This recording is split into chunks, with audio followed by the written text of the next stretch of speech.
मैं डॉक्टर अलका शर्मा ज्ञान विविध्य चैनल में आप लोगों का स्वागत करती हूँ। कल हमने अध्ययन किया था प्रतिरक्षा के बारे में, प्रतिजन और प्रतिरक्षा के बारे में। आज हम अध्ययन करने वाले हैं रक्त समूह के बारे में। रक्त समूह रक्त और रक्त समूह। रक्त समूह से अभिप्राय के विभिन्न प्रकार से, जैसे हम कहते हैं इसका ब्लड ग्रुप ए है, इसका बी है, ए बी है या ओ है, होते क्या है। रक्त के बारे में हमने कुछ चीजें जैसे उसके संगठन है उस आधार पर हमने देखा था। रक्त परिसंचरण तंत्र के अंतर्गत उसके कुछ प्रक्रियाओं को हमने उसमें जाना था। आज हम इस रक्त समूह के बारे में विस्तार से अध्ययन करेंगे। सबसे पहले हम लेते हैं कि आखिर रक्त होता क्या है। रक्त जो होता है उसमें एक तो लिक्विड भाग होता है और एक ठोसीय भाग होता है, यानी सॉलिड वाला भाग होता है। लिक्विड वाला भाग को हम कहते हैं प्लाज्मा। सर्वाधिक गहरी होता है। सॉलिड वाला जो भाग है उसमें हम देखते हैं जैसे आरबीसी है, डब्ल्यूबीसी है और प्लेटलेट्स है। ये संरचनाएं इस सॉलिड वाले भाग में मौजूद रहती है। आरबीसी केंद्रक विहीन है, केंद्रक विहीन है, ये केंद्रक युक्त होती है।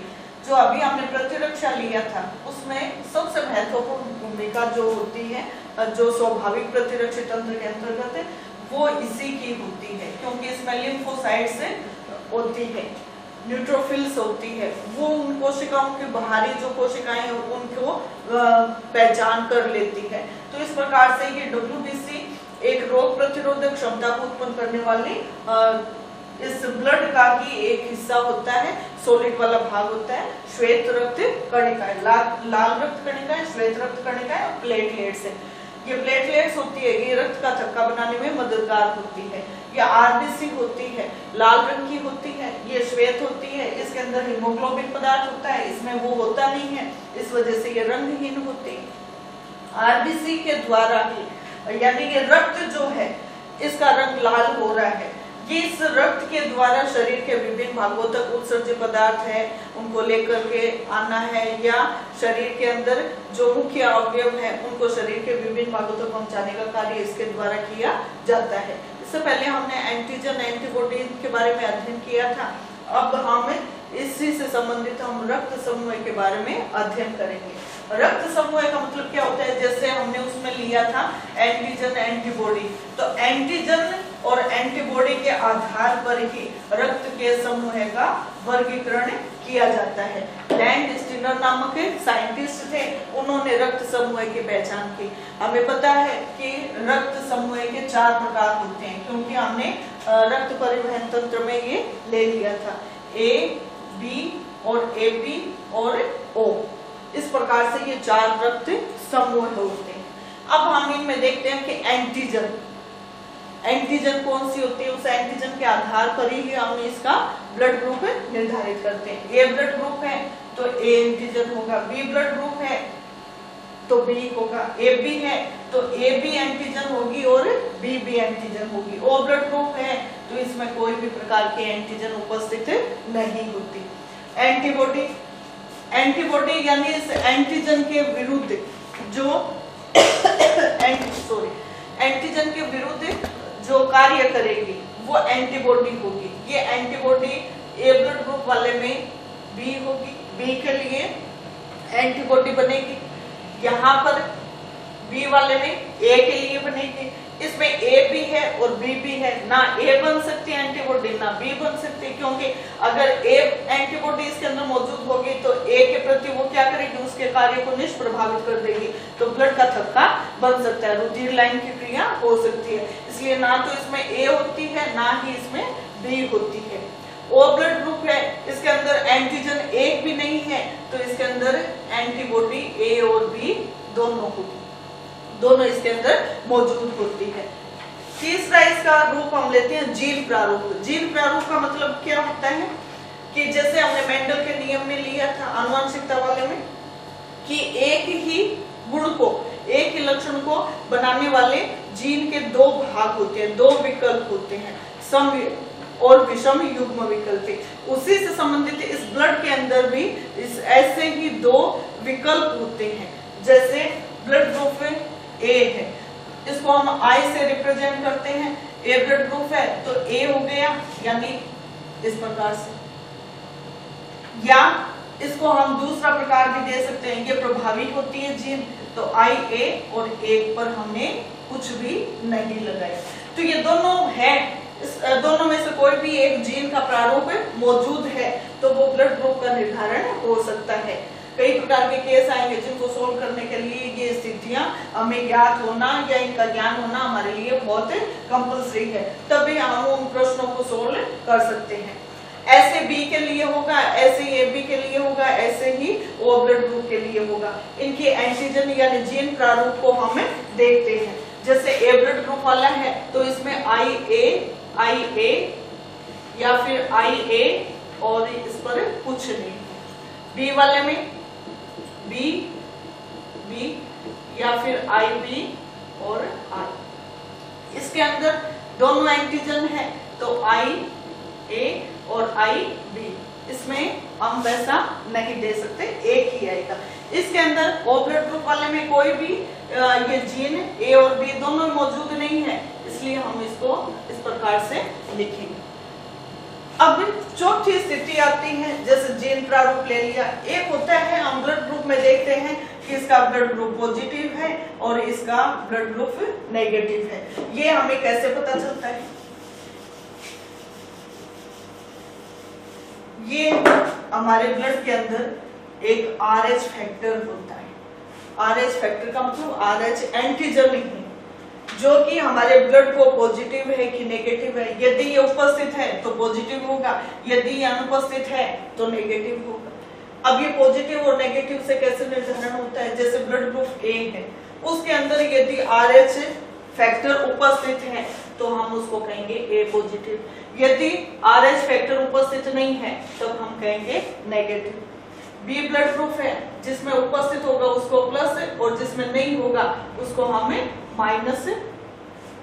ए बी पॉजिटिव और A B negative, O positive और ओ नेगेटिव। अर्थात इनके अंदर RH फैक्टर की उपस्थिति और अनुपस्थिति के आधार पर हम बताते हैं, उपस्थित है तो पॉजिटिव, अनुपस्थित है तो हम इसको नेगेटिव कहेंगे। इस प्रकार से हमने ब्लड ग्रुप का वर्गीकरण कर लिया है।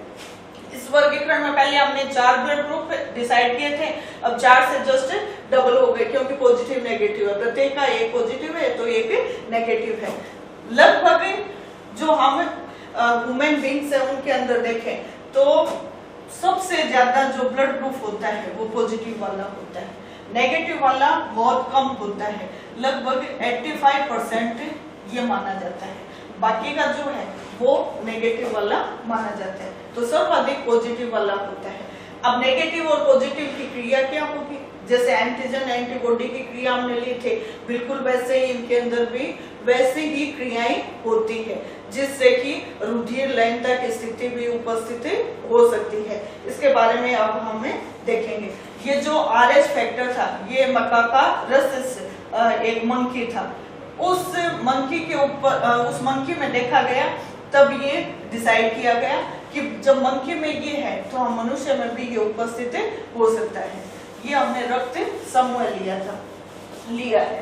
अब इसके अंदर RH कारक वाला हमने देख लिया कि पॉजिटिव है कि नेगेटिव है।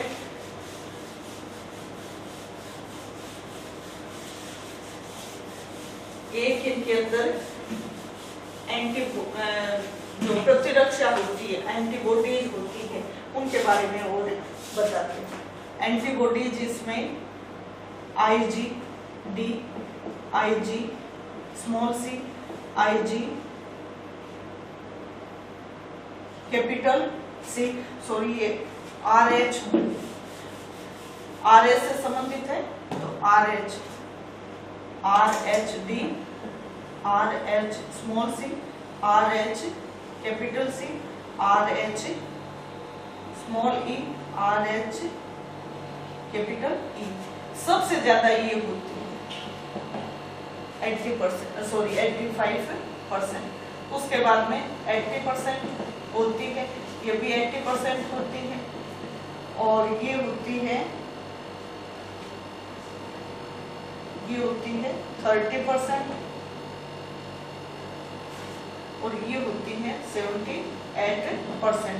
ये इनकी मात्रा है जो कि ब्लड ग्रुप के अंदर ही इस प्रकार से ये एंटीबॉडीज उपस्थित होती है। जैसे उसमें हमने लिया था IG, ऐसे इसके अंदर RH है, उसमें IG, G लिया था, M लिया था, जो भी लिया था, अब इसके अंदर DCC, EE इस प्रकार से ये उपस्थित होते हैं।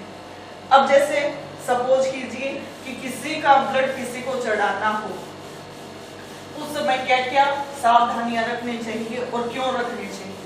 सपोज कीजिए कोई व्यक्ति है जिसका ब्लड ग्रुप नेगेटिव है, A नेगेटिव है, A नेगेटिव है, इसको A पॉजिटिव वाले ने, यानी कि ये ग्राही है और ये दाता है। सपोज कीजिए ये A नेगेटिव वाले को A पॉजिटिव वाले ने ब्लड दे दिया। अब जब भी इसने ब्लड ले लिया, इसके अंदर RH फैक्टर अनुपस्थित था और इसके पास में उपस्थित था। जब ये इसके पास में ब्लड चला जाएगा तो इसके ब्लड के अंदर ऑटोमेटिक ही RH प्रतिरक्षा बन जाएगी। जब ये RH प्रतिरक्षा बन जाएगी तो ये क्या करेगी, जैसे ये RH पॉजिटिव ब्लड इसमें जाएगा, यानी एंटीजन जाएगा पॉजिटिव, तो ये एंटीजन प्रतिजन और प्रतिरक्षा ये आपस में क्या करेंगे, क्रिया कर जाएंगे। क्रिया करने से अभिप्राय हो गया कि ब्लड का थक्का बन जाएगा। ब्लड का थक्का बनने का मतलब क्या हुआ कि आरबीसी जो है वो अपना कार्य बंद कर देगी। कैसे करेगी, रक्त का थक्का बन गया, ये रक्त यकृत को, इस मनुष्य के यकृत को प्रभावित करेगी, इसके प्लीहा को प्रभावित करेगी और इनसे जब ये प्रभाव वृक्क की ओर जाएगा तो वृक्क फेल हो जाएंगे। वृक्क फेल हो जाएंगे तो शरीर के अंदर रुधिर लयनता की स्थिति आ जाएगी, रक्त का थक्का संपूर्ण भाग में बन जाएगा, जिससे कि व्यक्ति की मृत्यु भी हो जाती है। ऐसी जो स्थिति होती है कि ब्लड ग्रुप लिया जाता है या ब्लड दिया जाना है, उसके लिए ये पॉजिटिव है या एंटीजन RH हो या AB एंटीजन हो, इनकी उपस्थिति है या अनुपस्थिति है, उनको विशेष ध्यान में रख करके ही ब्लड को दिया जाता है या ब्लड को लिया जाता है। ब्लड को दो प्रकार से लेना होता है, एक तो रक्त का दान करना होता है यानी दिया जाना है कुछ मात्रा में, और एक रक्त दान होता है। रक्त दान का मतलब कि पूरे शरीर से ब्लड को हटाया जाता है और पूरे शरीर में नए ब्लड को प्रविष्ट करवाया जाता है। तो इस प्रकार से ब्लड को लेना या देना होता है।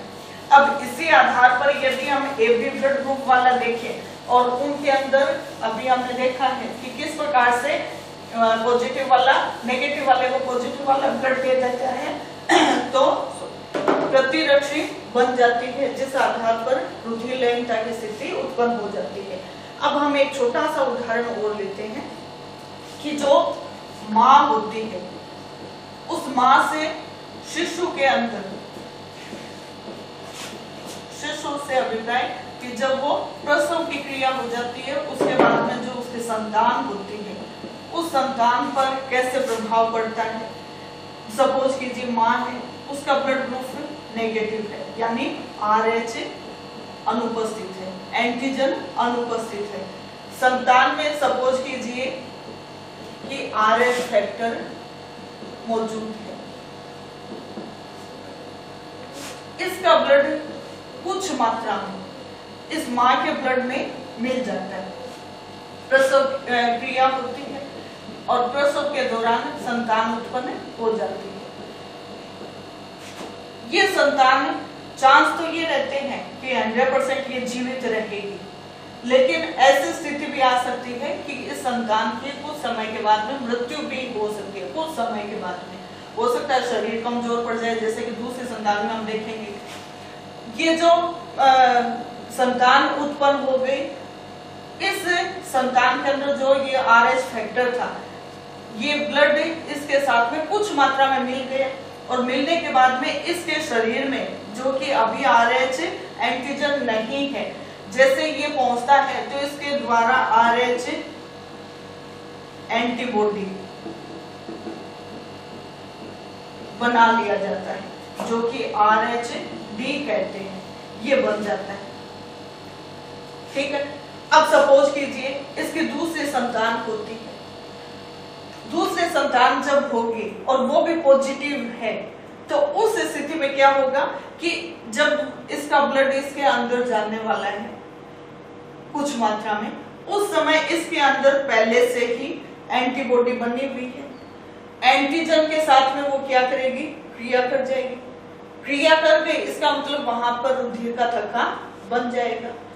इस माँ को नुकसान हो सकता है, इस संतान को, दूसरे संतान को नुकसान हो सकता है। जब ये पहली बात है, संतान पैदा ही नहीं होगी, दूसरी ये गर्भ के अंदर ही, गर्भाशय के अंदर ही इसकी मृत्यु हो जाएगी। सपोज कीजिए कोई कारण ऐसा रहा कि इसकी उत्पत्ति हो गई, यानी ये संतान प्रसव क्रिया से बाहर आ गया, तो ये कमजोर रहेगा, शारीरिक रूप से कमजोर रहेगा, और कमजोर रह करके ये जो हेपेटाइटिस की बीमारी है उससे ये ग्रसित रहेगा, ये क्रिया हो सकती। दूसरा, जैसे चांस तो ये रहते हैं कि ये जिंदा नहीं रहेगा।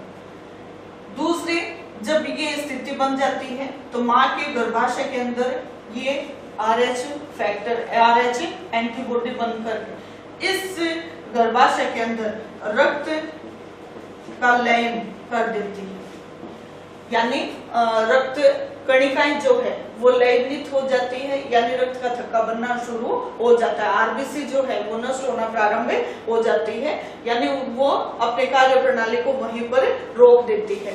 इधर यदि संतान के अंदर हम देखें कि किस प्रकार से ये कमजोर होकर के हो सकता है इसकी मृत्यु हो जाए, तो उस स्थिति में एक विशेष रोग होता है जिसको गर्भ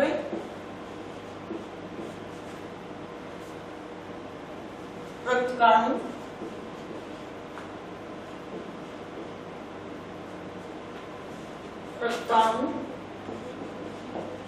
कोरकता, गर्भ रक्तकाणु कोरकता कहा जाता है। इससे बचाव के लिए IgG, एंटी IgG का टीका दिया जाता है, एंटी RH-D का टीका दिया जाता है। ये टीका क्या करेगा, जो ये एंटीबॉडी बनी है इस एंटीबॉडी को निष्प्रभावित कर देगा और माँ के शरीर में जो इस पॉजिटिव से संबंधित जो एंटीबॉडीज बनी थी उसकी क्रिया प्रणाली बाधित हो जाएगी। दूसरा, जो यहाँ से इसके अंदर ये पॉजिटिव वाला ब्लड कणिकाएं, रक्त कणिकाएं गई थी, वो RBC में क्या हो जाएंगी, इसके प्रभाव से नष्ट हो जाएंगी और ये माँ जो है वो सुरक्षित रहेगी। इस प्रकार से हम देख सकते हैं कि कैसे ये जो गर्भ रक्तकाणु कोरकता है ये वाला रोग होता है, या प्रथम संतान नॉर्मल हो रही है पॉजिटिव नेगेटिव की वजह से, लेकिन द्वितीय के अंदर ये स्थिति आ रही है। कब आएगी, जब ये भी संतान RH फैक्टर पॉजिटिव लिए हुए रहेगी। तो इस प्रकार से हमने देखा। एक चीज और इसमें बता देती हूँ, RH नेगेटिव के अंदर O वाला जो है ब्लड, ये पॉजिटिव तो बहुत सारे जनों में मिल जाएगा, लेकिन O नेगेटिव बहुत रेयर होता है। तो जिनको ये O नेगेटिव ब्लड होता है, ब्लड ग्रुप होता है, उनको ब्लड लेना और देना बहुत ही रेयर केस में इनको मिल पाता है ब्लड की आवश्यकता के अनुसार, तो ये बहुत रेयर माना जाता है। इस प्रकार से हमने देखा कि कैसे ये रक्त के विभिन्न प्रकार होते हैं, रक्त की स्थितियां होती है जिनके अंदर हम विशेष कर कुछ एक उदाहरण के द्वारा हमने कुछ परिस्थितियों को देखा, स्थितियों को देखा और उनके बारे में हमने जानकारी ली। आप लोगों का बहुत बहुत धन्यवाद। कल हम इसी से जुड़ी हुई इसकी आनुवंशिकता के बारे में अध्ययन करेंगे। आज के लिए इतना ही। आप लोगों का बहुत बहुत धन्यवाद। Thank you.